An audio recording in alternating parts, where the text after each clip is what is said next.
Welcome to the International Schools Podcast. Good morning, good afternoon, good evening. Nice to be back again. When this is going to be released, many students around the world will have finished exams. And specifically in the context that I work, it's the IB exam. So this big milestone in their journey of education, and it could be A levels, it could be AP, it could be the maturité, the arbitur, and many other in different parts of the world, as in Asia or South America or even Africa. So there's always this transition when you finish your 12 or 13 years of school that usually there's a little checkout, which can be an exam, it could be a project. There are many different approaches to this. Now, there is no doubt this idea of exams, which is something that has been going on for many, many years. I would say even maybe more than 100. I'm not going to be that specific because I'm not an expert on when did exams start. But we understand, I think there's a lot of conversations and reflections that maybe that model is not as effective in the way the world is changing and the type of skills organizations are looking for, and maybe the agility and adaptability. And is really knowledge and content that important? It is, maybe it isn't. What might be some different approaches? So today I feel quite honored. We reached out to the IB and Dr. Jenny Gillett, who's a senior expert in international baccalaureate education, and she's part of the innovation and team, and she's based in The Hague. And she's worked with the IBO on assessment, including leading reviews of the Diploma Programme, history, global politics, and theory of knowledge. And she's worked on curriculum development, assessment design, and really helping the IB with the developments across the different IB programs.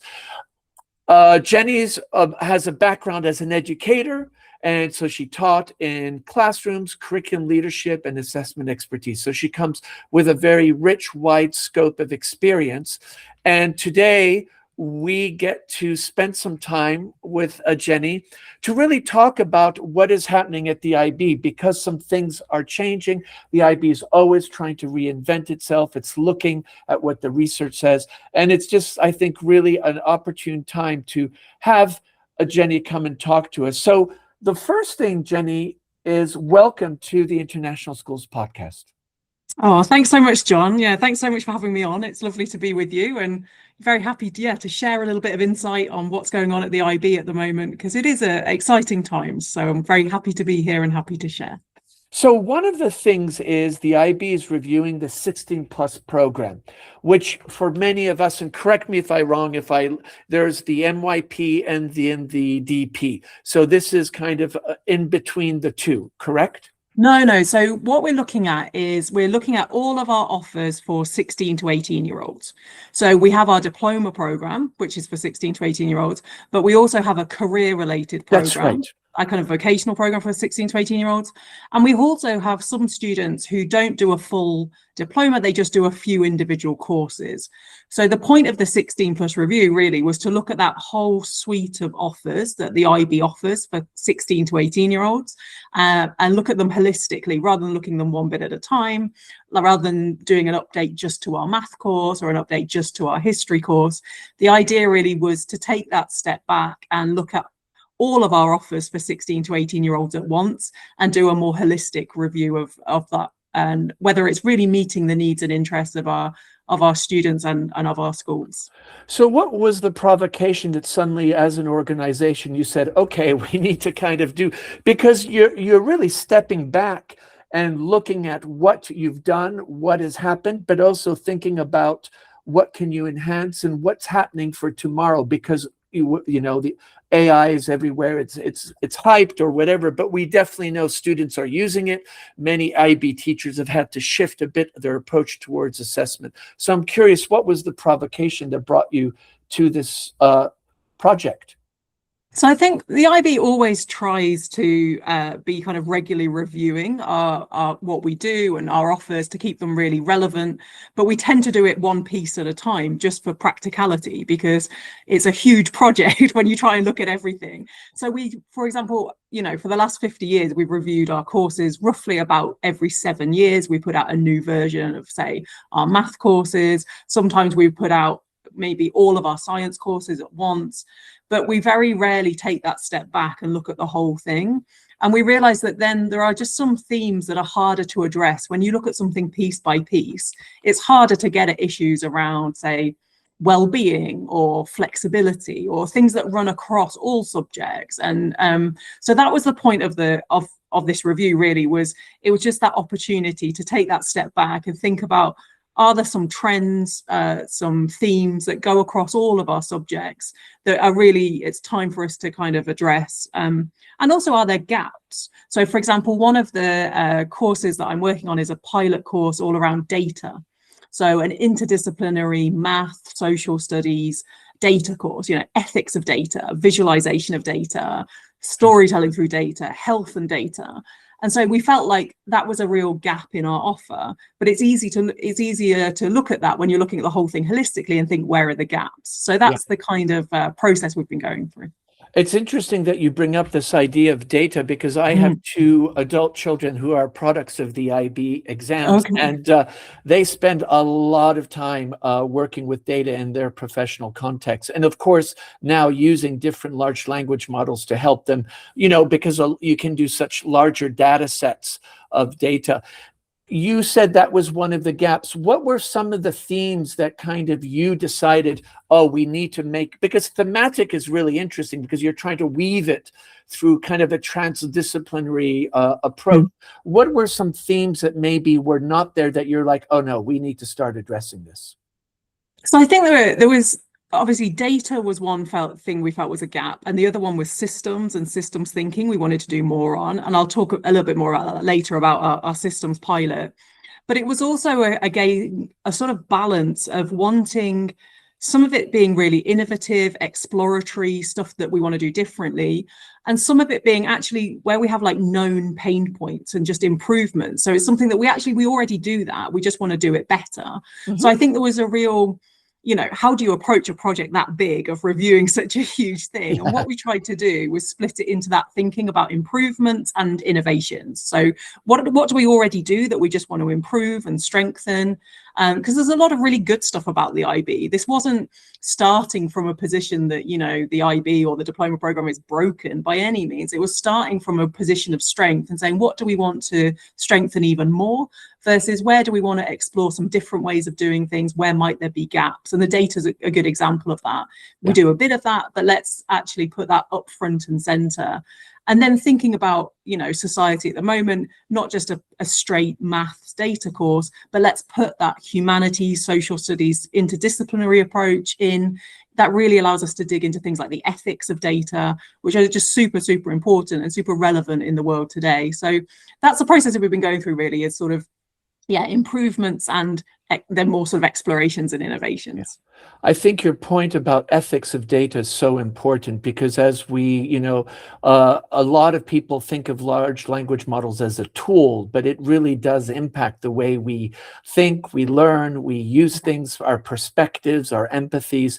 So I think this ethical piece is so interesting that you're bringing it into the data set.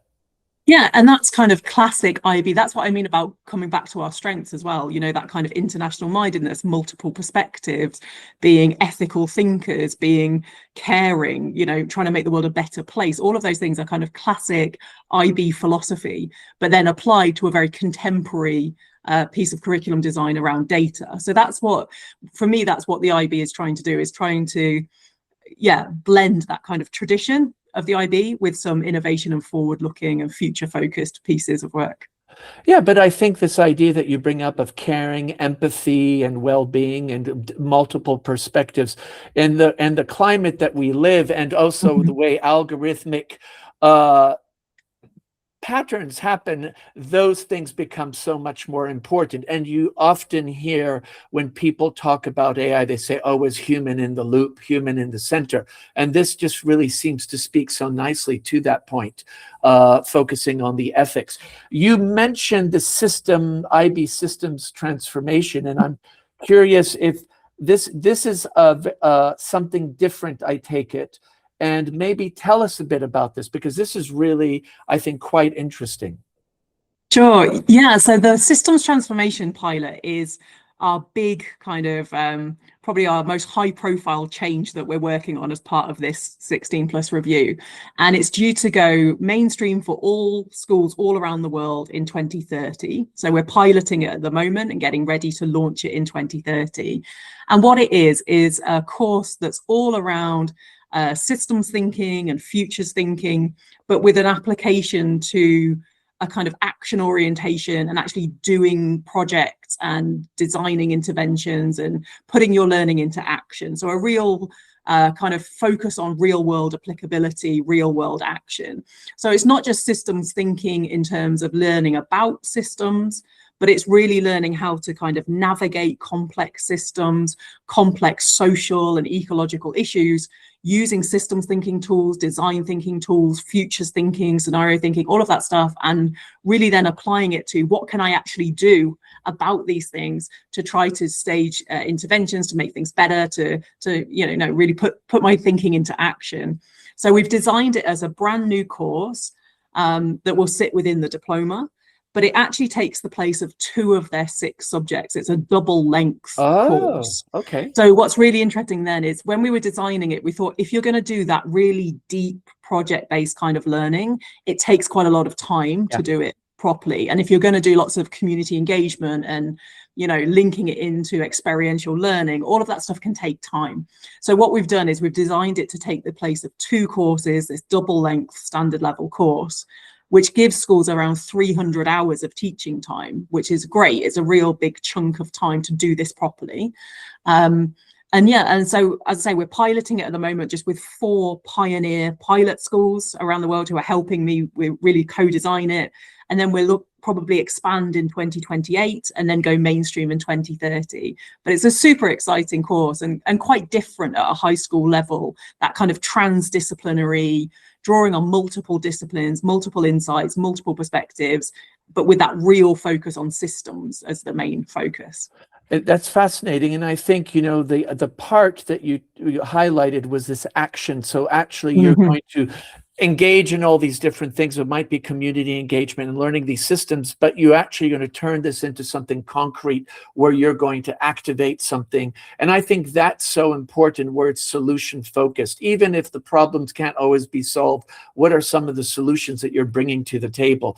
I think that's really powerful. And I think so often for kids, they actually like that process to actually be able to do something. And nowadays it's, a lot of young learners are being quite innovative with their YouTube channels and, even their attempts at influencing peers and things like that through social media or through projects.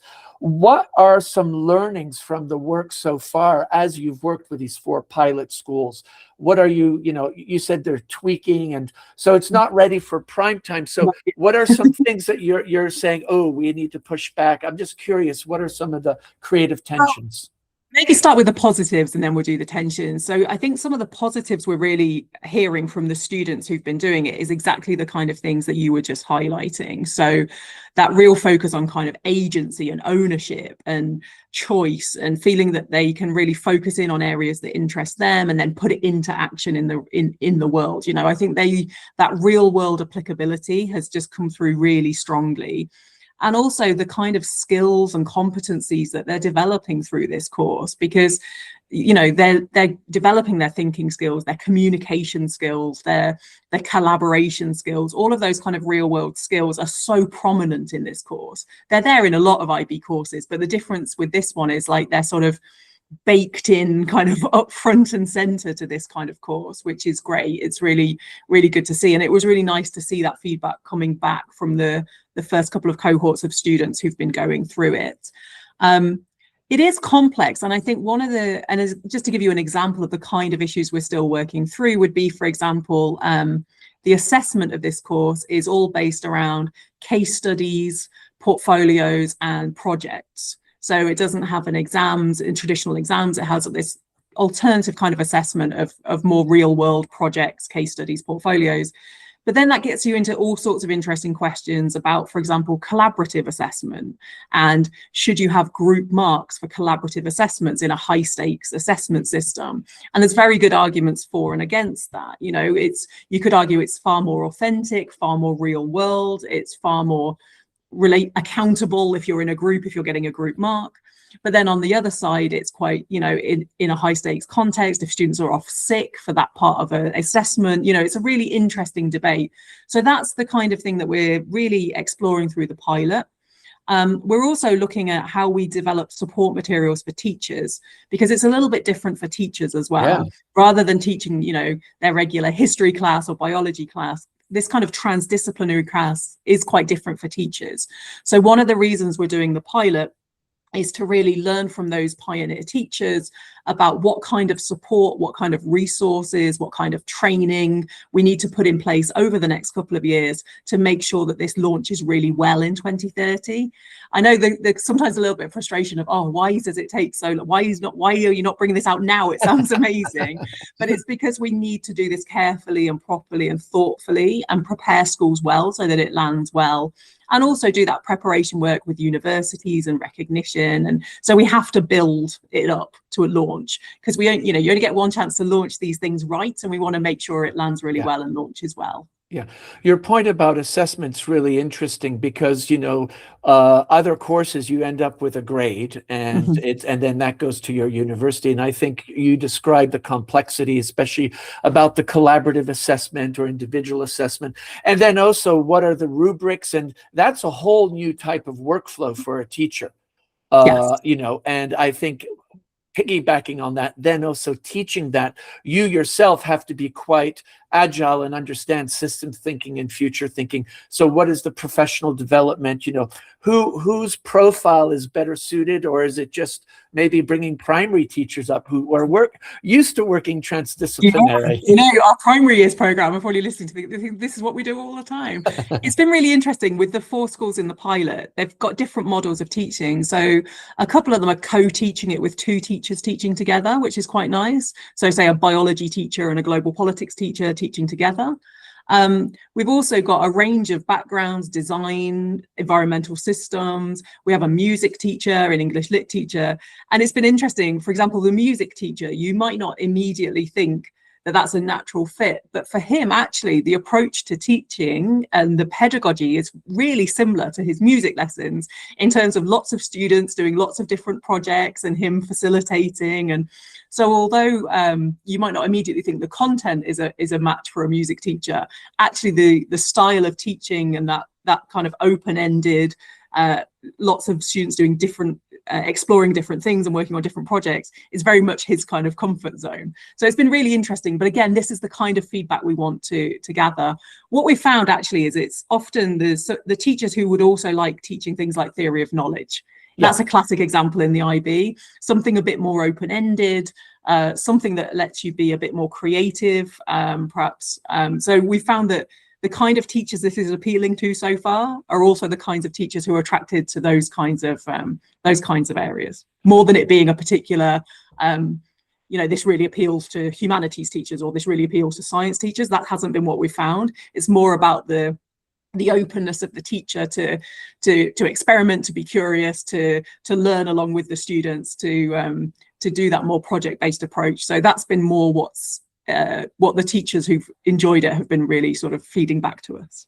You said something really interesting, is that, you know, learn alongside. And I think that's a real big shift, because I would say, just from my experience through my 2 children, a lot of the type of learning was very much, you know, delivery, and the teacher was the expert, you know, they knew the exams, etc. And here suddenly you're kind of evening, I don't know if it's evening the playing field, but suddenly the relationship is you're more of a concierge, you're a kind of a facilitator for the students. what kind of professional development do you feel that, like, you have these volunteer teachers, of course you're supporting them. I'm just curious, what has been your, as you see this program evolve and become to, prime time, what do you think is the kind of professional development that you'll have to continually engage with to make sure they're current, because things are changing? Yeah. So one of the areas we found is that there's a huge amount of material out there on, say, systems thinking, but it's not always really aimed at this age group, at kind of high school age group. So what you find is there's, in business, in all sorts of places, there's a huge amount. Systems thinking is not a new, is not a new phenomenon. There's a huge amount out there on systems thinking, but where the gap a little bit is really in this kind of high school space. So we're looking at partners, organizations we can partner with to develop resources over the next few years that are more kind of age appropriate, I think is the first thing. And then also with the teachers, what we want is to have some foundational topics that are really that are kind of non-negotiables for anyone doing this course. So like the essentials of systems thinking. So there are certain skills that we want students to do. So, stakeholder mapping, causal loop diagrams. We want them to have some tools, because what we don't want is it to just turn into a general personal interest project. We need that academic rigor of that kind of systems thinking methodologies and tools really strongly through it. So we've been looking at those kind of areas. And those kind of areas are super interesting for all sorts of subjects, actually. Although, as I say, they're the focus of this whole 300-hour course, they're also super interesting if you're teaching in an environmental science class or a biology class or a geography class. So what we're hoping to do is to create resources that are for this course, but that also could be super useful for IB teachers in all other subjects as well. Smaller pieces of them could be used in all subjects, and then this is like the concentrated version of it in this bespoke course. You mentioned this idea of rigor in the sense that you're going to have these key theories or approaches that are kind of essential if you're thinking about system thinking. Is rigor going to be really important? Because I imagine, traditional perspectives, or even more universities that are used to the grades, people often might perceive that as not as academically rigorous. Has that been something that you've grappled with? Yeah, it's been really important for us that this is comparable. So it does actually take the place of 2 subjects. So it takes the place of 14 points. So 2 7 points in our diploma. Our diploma is out of 45, and this is taking 2 7, so 2 14 points. And that you do actually get a grade for it in that way. So it's really important to us that it has to be of a comparable level of kind of demand and rigor to other courses. But I think what's different about that is how we think about demand. At the IB, we've always said that demand is not memorizing stuff. Demand is things like being able to think critically, to evaluate, to analyze. And I think what this course does really well is a really good job of kind of just refocusing on what rigor really is. It's thinking hard about hard things. It's not memorizing a lot of dates for a history exam or whatever. So I think what's really nice about this course is it reminds us of what the IB really values and what the IB really thinks is rigor really is, and so I think that's been super helpful. But you're right, it's a different kind of assessment. So for example, we've been with the pilot schools, one of the tasks is an unseen case study that the IB produces, and then they spend a day exploring this unseen case study, almost like a kind of design sprint or hackathon type day. And they work on this unseen case study in groups, and they do stakeholder mapping. And then in the afternoon, they write an individual response, individual analysis and intervention. So those kind of activities are different to a traditional exam hall, but they're still very demanding and very rigorous. But as you say, totally different kind of design for the IB, different kind of criteria, but drawing on things that we value. The IB's always had coursework tasks in all of our subjects, not just exams. So we're drawing on a lot of experience there with things like the extended essay as well. We have lots of tasks we've been able to draw on and put it all together into this course. Yeah, and I think this kind of approach definitely would resonate with professional organizations looking at candidates coming into the workforce, is that ability to be agile and adapt and work in multiple different spaces, and also have the rigor of some very key understandings of Yeah. theory and frameworks to, then be more innovative.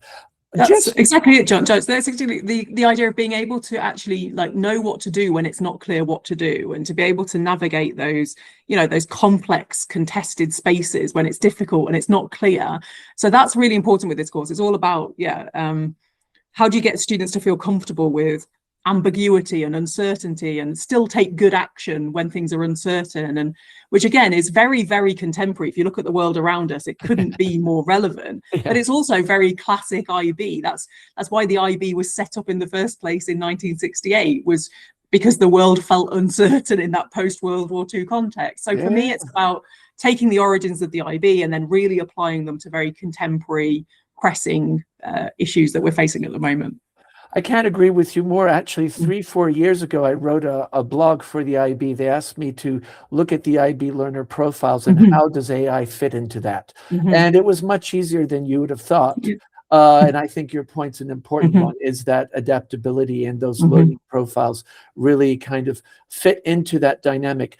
Not to get too granular, what is your stance going to be with, say, if a student creates an agent to be its co-worker? Or I'm just curious on that level, because I'm sure that's going to come up, maybe not in this context right now, but here, if you think of 2030, who knows what's going to be happening? And I'm just curious, how are you seeing that piece? Is that something you've discussed, or is that still a work in progress? I'd say our position on AI at the IB is still kind of evolving, and we have a group working on it a lot and thinking about it. We've got some draft principles out at the moment that the IB is seeking feedback from the community on and things like that. So it's always a work in progress. But I think what's nice about this course is the diversity of experiences across the course. So there will be some parts of the course where we expect students to work with other students. There will be some parts of the course where we expect students to work with community members, with kind of external organizations. One of the schools in Toronto recently was doing an activity where they were designing walking tours around Toronto, and they went and worked with the archivist at the archives, and Nice. those kind of really kind of real world, so genuine people that they're working with. But there is also scope, as you say, if a student for their own particular project wants to go down a real technological digital tools kind of way, there's no reason why they can't build those things into their project design. Because what we're also wanting them to think about is the challenges and limitations of those tools as well. So what's nice about it is they would be doing it in a critical way. They would be saying, how am I using this to achieve my kind of aims and aspirations for this project, but also what are the drawbacks, what are the challenges, what are the limitations? If I was going to do this again next time, how would I do it differently?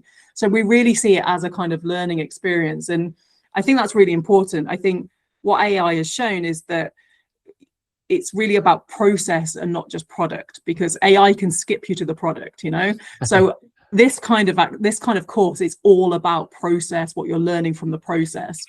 So I think it actually fits quite neatly into that. How can you use AI to support that? But there isn't like an answer or a product that you're trying to get to. It's all about your learning, your reflection, your process. How well did you achieve your aims? We've purposely set it up so that a project could go really badly and a student can still get full marks, because we don't want to unintentionally inhibit their kind of encourage them to just do very safe projects. So as long as they say, these were my success criteria and I didn't meet them, and these are the reasons why I didn't meet them, and these were the barriers, and this is what I underestimated, and this is how I would do it differently if I was going to do it again, then that's still a really good learning experience that we can give high marks for, as they're meeting those criteria. So it's just a very different angle on the same kind of skills, evaluation, analysis, but just coming at it from a different angle, really. And I really like this idea that if they are not successful and they reflect and do the metacognition exercise of sharing what that is, that still is seen as a valuable proposition. Exactly. And exactly. I know that many of our audience members are entrepreneurs, and we've had entrepreneurs here. And I remember one was saying that when he funds companies, he looks at how many times they failed, and the more they failed, generally he thinks then they're a better bet. I don't know if that's true or not, but that's kind of an approach. It's important because I think, this course isn't just about the course. Obviously, we want the course itself to be a great experience for students, but it's also about, preparing them for whatever journeys they go on to beyond that, whether it's university, whether it's employment, whatever it might be, and to be a change maker in the world, in their, in their lives far beyond school as well. So yeah, it's really important that the course is a rich learning experience, but also that it sets them up for life. And that's really, really key part of this. So if we're thinking of the many international schools that you serve, these changes, are, I'm sure for many people, they're super exciting. Maybe some students are hearing, but it also might feel a bit overwhelming, because I imagine that there requires some logistics, some scheduling, staffing. What are you hearing from the schools about what feels possible and what feels maybe more difficult on kind of just the setup, the anticipation, and also getting people to back this as something that's viable? I think that's a really important question. And we've tried to be really conscious of that in thinking about these changes. So we're not doing a kind of big bang of lots and lots of changes to, if you imagine if we were changing like all diploma subjects all at once, like that would be really difficult for schools. It would be really expensive in terms of training. So that's what we're not doing. So what we're trying to do is do like a cluster of high profile changes for 2030. And then other changes can just feed in through the regular curriculum review processes. But we want to do this cluster of high profile changes in 2030. But a lot of them also schools are able to kind of take them up as they're ready as well. So systems transformation, for example, will go mainstream in 2030. But if a school isn't ready, they can wait and introduce it in 2031 or 2032. There's no pressure for it to be, it's just on mainstream offer for anyone who wants to do it for 2030. So I think that helps as well, because it means that schools can judge their own sort of appetite for change and demand. And so our schools who are kind of impatient for change and are really looking for something different, a diploma then in the end could look like higher level data and double standard level systems. And that diploma looks very, very different. But both those things are optional. For a school who's struggling with change, they don't have to kind of jump on board with that. There will be some changes that affect all schools. So, for example, we're looking at doing an update to CAS, our Creativity Activity Service, part of the core, which hasn't been updated for about the last 10, 11 years. So we really want to do a change to that for 2030. And that would be compulsory for all schools. But some of these bigger changes, like systems transformation, it will be a case that schools can decide if and when they want to start offering that and when they feel ready. So I hope that reassures people that we are thinking of that. The other thing with systems transformation, for example, usually we publish materials in the kind of February before a school starts teaching in August, so about 6 months before a school starts. With systems transformation, we're going to aim to publish most of our materials a year earlier than that. So we're going to try and publish them in 2029 instead of 2030 to give schools a full 18-month time to prepare, because it does have an impact on things like timetabling and who's going to teach it. And then, so that's another thing we're doing. And then the final thing I would say is also we've started to think with schools also about what are the small things that you could do now? What are the small things that you can start to do already to over the next 2, 3, 4 years, so that these things land more easily later on. So that's the other thing we're thinking about, working with our professional learning team, people like that, of what can we start to do these small bite-sized pieces now that schools can already start to engage with, to build up capacity so that it lands more easily in 2030. Yeah, that's great. And I'm wondering, is there a bit of a domino effect on the MYP and the PYP? I mean, or are you also saying, okay, maybe next we're going to look at the MYP and the PYP? I'm just curious, because you are doing this kind of looking back at your journey as you move forward on your journey. So the MYP was actually already going through a process of doing some MYP enhancements. Our middle years program was already going through some enhancements.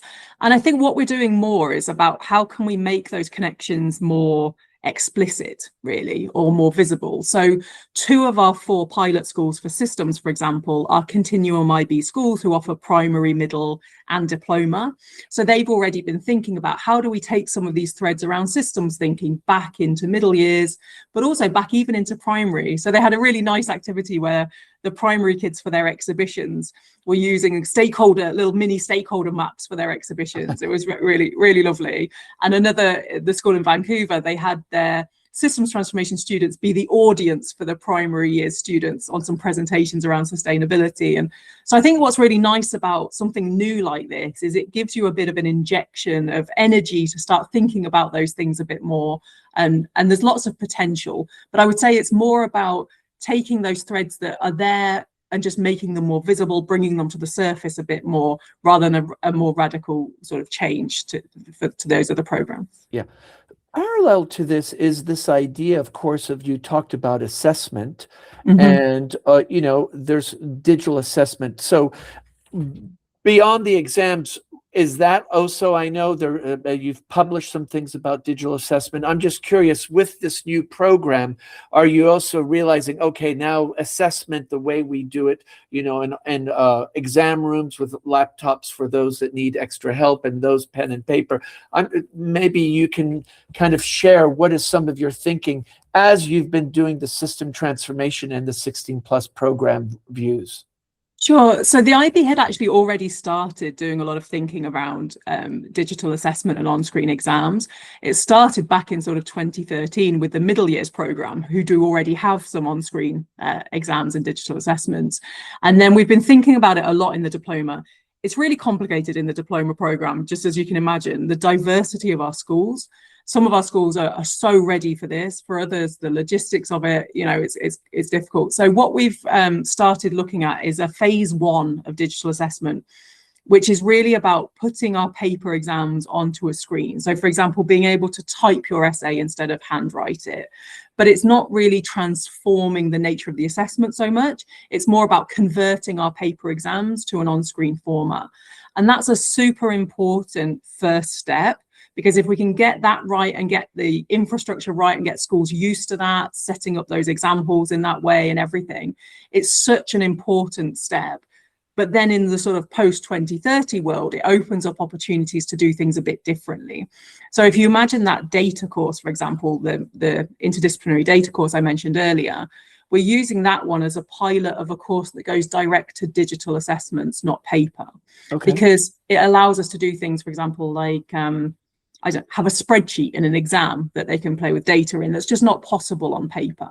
So while the bigger project in the IB at the moment is just taking that first step of putting our paper exams onto screens and getting the improvements that you get from that, for example, with typing, with being able to enlarge fonts, all of the environmental impact, so all the improvements.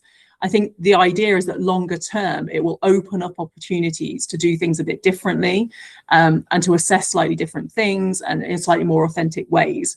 But we can't jump to that. We've realized that we need to do it a step at a time. So step 1 is kind of get the paper onto the screen and get the kind of setup working. And then we can start doing the digital first design a bit later and get into what other things become possible then.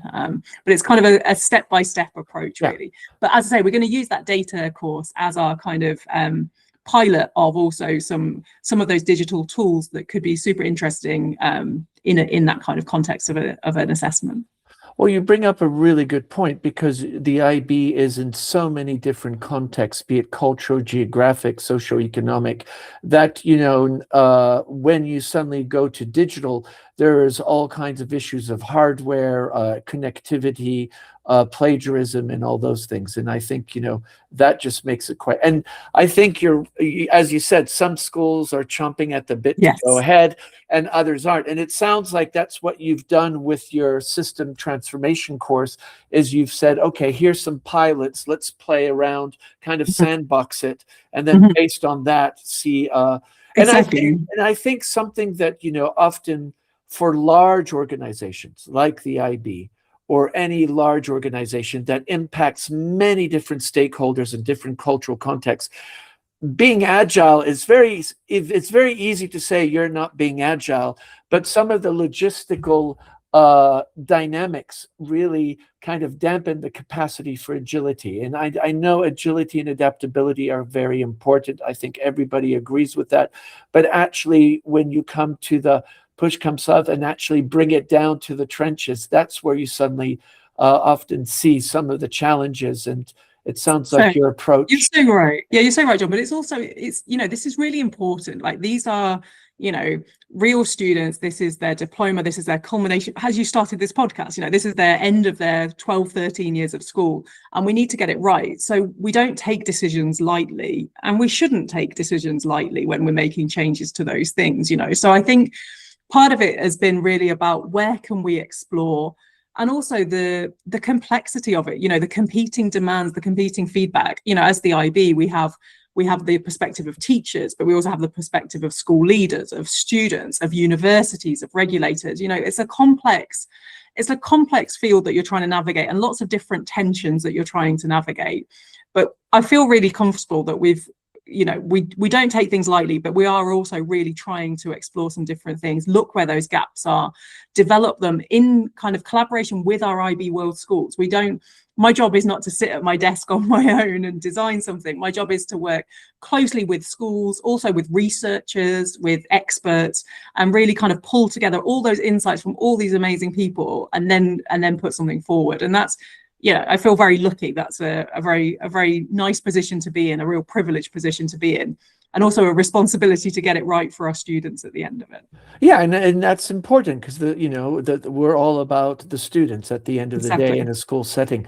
We talk about adaptability and agility, and you have this date 2030, kind of when it goes prime time, Yes. lack for a better term.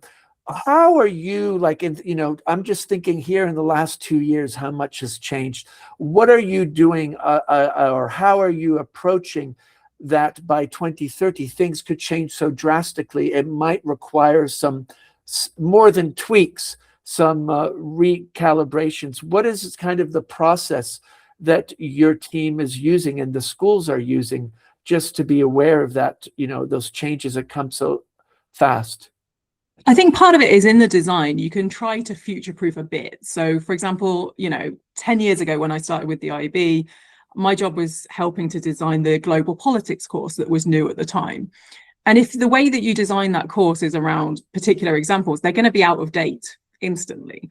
So the way you design it is around things like, okay, you're going to do humanitarian intervention and state sovereignty, but what examples you choose are up to you. So that can be just as relevant 5 years later, because you can use whatever's in the news that week. So I think part of it is the way that we design the curriculum, by focusing on the underlying concepts, the underlying skills, the underlying ideas, and then bringing in very contemporary examples, case studies. That helps to keep it fresh and avoid it dating too quickly.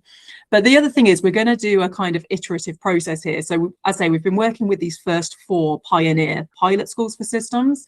And then in 2028, we're going to expand to a slightly bigger group of early adopter pilot schools and get another round of feedback, and it's another chance to update and refresh and bring in those perspectives, and then in 2030 go to kind of mainstream launch. And what we also want to do is work with these schools over the next couple of years as they prepare to start teaching it, to capture their insights and their learnings and their challenges. So that will help us then to make good quality training materials, teacher support materials, examples of student work. So the idea is we've got a couple more phases of iteration to go before 2030. So we've got lots of opportunity to update if we need to. But we are also, as I say, in the design, trying to future-proof it as much as we can through the nature of the way it's designed. Yeah, and this iterative process, I think, is really helpful, because it allows you to get these new inputs and new perspectives. So the IB is doing this. I assume you talk to other exam boards like the AP or the IGCSE Cambridge. Is there a general move towards this, or you feel that the way the IB is set up and the approach of the IB lends itself better to doing this shift than, say, something more traditional? I think that's a difficult question. I think there are shifts in education in general. It's like, especially since COVID, I think there's been a real kind of push on some of the things that we really think are important. There's also been a bit of a push from parents and students for more sort of personalizable pathways, for example. So I think there are some general trends in education that everyone is kind of responding to, I think is fair to say. But then what we've been really trying to think about is, what is the IB really uniquely well placed to do? You know, what are the things that we've done well, and as I say, want to strengthen and do even better? And what are some things where we feel there are gaps that we want to address and do more of? So for us, it's not about following a pack, or it's about saying, okay, here are these big trends that everyone's trying to adapt to, but where is the IB particularly well placed, particularly kind of uniquely positioned to really play into our strengths? We're not trying to be like our competitors, or we're not trying to kind of compromise to the middle so everything's the same. We're going to say, actually, this is what the IB is about, this is what we do well, let's stand behind that strongly and proudly and unashamedly and say, this is what we do. And that's what I think we've been trying to do with this review, is not about trying to make us more similar to other things. It's about trying to really stand behind what we do and say, this is what matters to us, this is what we think is really important, and let's put that proudly forward as our way forward. Yeah, and it seems like it's a real amplification of your values and what you believe, and looking at the world around you and saying, okay, we're going to adapt and be, you know, look at being agile.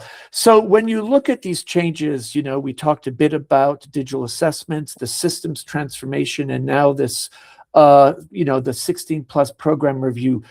What do they say about the IB as how you're rethinking education for 16 to 19-year-olds? That's an interesting question. I think there's a few different things in there. I think one of them is probably a recognition that the diploma traditionally has been quite subject discipline oriented, so single subjects, history, biology, math.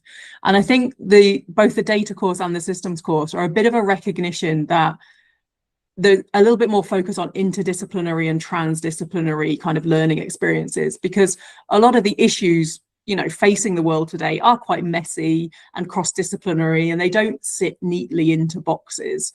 And we want students who can, you know, connect those dots, can bring together different disciplines, different insights. So I think that's one example of a direction, is where, you know, we're not saying we're not getting rid of disciplines, but we're supplementing and complementing it by an increased range of interdisciplinary and transdisciplinary offers that can sit alongside those. So you have your disciplinary groundings, but you can then put them into action in these sort of cross-disciplinary spaces. So I think that's a good example of something where we feel that we're sort of emerging or sort of, you know, evolving the IB's position on those kinds of things. And then also just a recognition, as I say, of the importance of having students who are able to navigate complexity and ambiguity in this world. And we don't want students who are paralyzed by that. So in the data course, for example, we've been thinking about data and decision making, but also what do you do? How do you make decisions when you don't have all the data, when you've got uncertainty, when it's not clear? And so there's a lot of focus on that, I would say, at the moment, a recognition that things are rapidly changing and complex and ambiguous, and how can we equip students to kind of thrive and navigate that and not be overwhelmed and paralyzed by that, I think is the best thing that we can do for students at the moment. Yeah, and I think this, yeah, as you say, being paralyzed by the complexity, this is really important if you think of kind of the existential dynamics that many students are facing in the world, be it geopolitics, technology, or even the environment, or whatever it is. I think Exactly. that's so important, is, you know, to equip them with those skills, because a lot of the problems we have at times feel very unsolvable, and having Absolutely. yeah. We're coming to the end, and thank you so much. I know you've really kind of done a wonderful arc of the different things that are super exciting, the 16+ program review and the system transformation, and we touched a bit on digital assessment. For our audience that are listening, and if, say, there are some school leaders that suddenly are like, oh, I didn't know about this, I want to do this. What would you say are some things, you know, from the pilot and what you've heard from educators and school leaders in schools? What are some things that maybe you have to get into your head before you kind of raise your hand and say, I'm in? Well, that's an interesting one. I think what we've found is the importance of having multiple people in a school who are all working together on pilots and projects. So rather than the kind of one hero innovator trying to do something in isolation, I think where it works really well is where we've had that sort of collaborative approach. So, for example, with the 4 systems transformation schools, I've worked really closely with them, not just with the classroom teachers, but also with their leadership teams, with their directors of teaching and learning, or their heads of school. And we've really thought about, what do we want this pilot to really achieve in the school? What does too much disruption look like? What does not enough disruption look like? How do we want to work on this? And I think that's the biggest one, really, that these things have to be team efforts, and the support that the classroom teacher is getting. For example, they've been doing a lot of collaboration often with their heads of outdoor education, or their CAS coordinators, who are used to developing partnerships and community partnerships. So I think where it's worked really well is where it's been a real combined effort and a team effort. So I think that's a really important thing. And then also just strengthening some of the processes. You know, if you can imagine, say, the system transformation that doesn't have regular exams, it means you don't have regular past papers to do unit tests and mock exams. So you have to have a strong classroom assessment policy. Your teachers have to be comfortable with assessment design. So a lot of it is just good teaching and learning will set you up for these innovative projects. So strengthening those classroom practices, those approaches, teacher confidence, teacher capabilities, will put you in the best possible place to pick these innovations up as they come through on mainstream offer. Yeah, and I think the fact that you highlighted that you really have to have a team approach, and you mentioned the CAS coordinator and head of outdoor education, but if kids are seeing that, as they see adults working in teams and maybe having conflicts and tensions, and, you know, working to find some consensus to move forward, I think personally that's a very powerful way to model that. And you know, hopefully kids get to see also these different stakeholders also having challenges. You know, not everybody gets along. Yeah, and their different perspectives and the different power dynamics. So all the things they're learning about in that systems course are playing out for them and modeling for them, and how you navigate those complex social relationships as well. So absolutely, yeah. But I think where it's gone really well has been where there's been a real, this is, you know, we're all in this together. We want to make this better for students, better for teachers, and we're all a kind of joint effort. And also with the IB, I think sometimes, you know, the IB can seem a little bit distant, and actually, you know, we're all trying to do the same thing, and it's really important to us that we collaborate closely with our schools on these changes, and that, you know, we are innovating together. And I think that's what's been really nice about this review in particular, is that something we do a lot. All of our curriculum reviews are done collaboratively with schools, with teachers. But I think this has put a real spotlight on that, and why it's important for us that we do it in this collaborative kind of, you know, way. I think that's been a really nice thing about this. It's just highlighted that for people that they perhaps weren't aware of, that's our approach, really. Yeah, and I imagine this also helps as you look at new projects or new reviews or even new transformations. Exactly. Absolutely. So I just want to tell our audience we have show notes, and I assume that there is information on the IBO website, because I've looked there. And is there like a blog or somewhere people can keep up, or is that more? There is on the IB website, there is, and you're also very welcome to contact. We have a IB Answers contact, you know, just get in touch with the IB if you want more details. But there is on the public website, on the ibo.org website, there's information about this, and we will update it quite regularly. So keep an eye out on the IB website. Yeah, and we've got that in the show notes, and you also have Dr. Jenny Gillett's LinkedIn and her bio. So definitely, Jenny, thank you so much. I think this is just wonderful, especially with the timing, you know, with exams and summer coming around, just being able to really understand the work that you're doing and the process, and that idea of collaboration and iterative processes is so interesting. I just want to remind our audience that go to the show notes. And again, thank you for further comments and feedback on LinkedIn. The LinkedIn group is really the go-to place, and people reach out to us. And of course, if you enjoy such podcasts and these conversations, share them out. And definitely for people in the IB, definitely if you know somebody that might be interested, make sure to get this out to them, because I think what Jenny shared with us is so interesting and also helpful to give us an idea of what's coming down the pipeline and what the different changes are. Jenny, thank you again for your time and being part of the conversation. Thanks so much for having me. It's been a pleasure.